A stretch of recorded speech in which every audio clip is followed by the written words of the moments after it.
Hi everyone. In today's tutorial, we will show you how to add Google Calendar to your taskbar in Windows 10 and 11.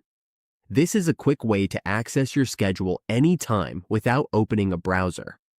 Now, let's get started. Here is a Windows 11 computer, and we want to add Google Calendar to the taskbar. Open your Google Chrome browser. Once you're here, go to www.google.com. Once you're on google.com, click the 9 dots in the upper right corner. Then, click Google Calendar. You will now see your Google Calendar. Next, we will add this as a shortcut.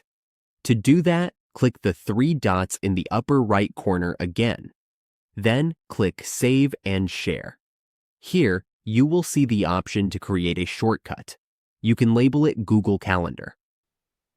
Then click Create. Now, as you can see, we already have the Google Calendar shortcut on the desktop. To pin it to the taskbar in Windows 11, right-click the shortcut, click More Options, and you will see Pin to Taskbar. Once we click Pin to Taskbar, it will be pinned to the taskbar.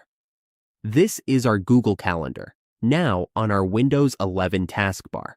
And that's how we add Google Calendar to the taskbar in Windows 10 and 11. With this simple setup, we can easily access our calendar and stay organized.